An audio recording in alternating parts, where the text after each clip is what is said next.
প্রিয় পাঠক, আশা করি ভালো আছেন।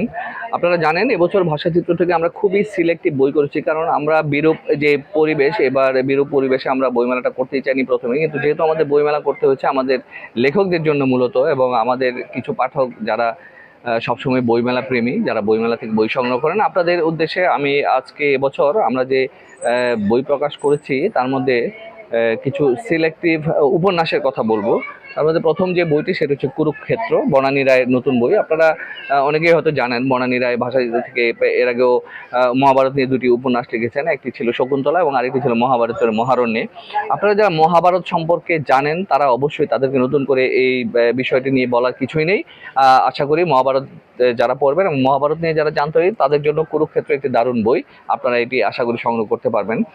আমরা আরেকটি বই করেছি নীলকণ্ঠী হাওর, পূরবী সম্মানিতের একটি বই নীলকণ্ঠী হাওর। আপনারা হাওর সম্পর্কে জানেন, বাংলাদেশে হাওর নিয়ে পূর্ণাঙ্গ কোনো উপন্যাস রচিত হয়নি, এটা লেখকের ভাষ্য এবং আমাদের বইয়ে যিনি ভূমিকা লিখেছেন তারও ভাষ্য, যে বাংলাদেশে হাওর সম্পর্কে যদি আপনারা কেউ জানতে চান, যারা গবেষণা করতে চান, যারা বাংলাদেশের একেবারেই সংস্কৃতি, জীবনাচার এবং আমাদের যারা গ্রামীণ যে পটভূমিতে লেখা এবং সেখানে বিস্তর সম্পর্কে হাওরের মানুষের জীবন, তাদের যে মানবেতর জীবন, তাদের যে যাপন, সেই যে জীবনযাপন নিয়ে এই উপন্যাস নীলকণ্ঠী হাওর। আশা করি এই বইটিও যারা আপনারা একটু ভিন্ন ধর্মী উপন্যাস এবং বড় কলেবরে উপন্যাস পড়তে পছন্দ করে তাদের প্রয়োজন মেটাবে, এবং এটি একটি দারুণ বই নীলকণ্ঠী হাওর।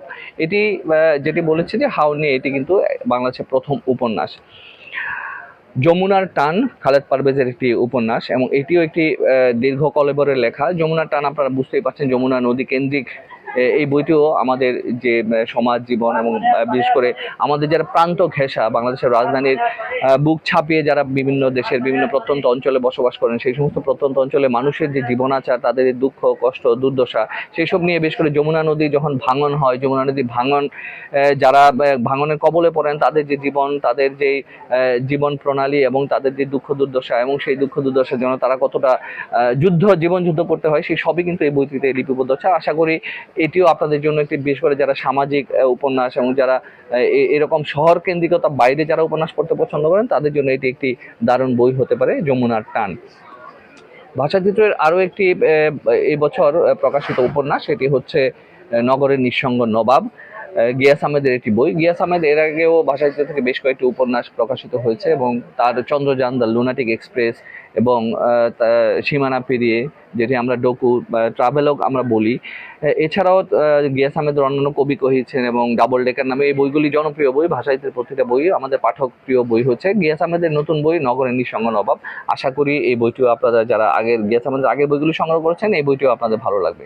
ধন্যবাদ প্রিয় পাঠক, আপনারা আমাদের সঙ্গেই থাকবেন এবং বই পড়ে অবশ্যই ভাষাচিত্র পেজ এবং ভাষাচিত্রের যে ইউটিউব চ্যানেল আছে আপনাদের মন্তব্য জানাবেন।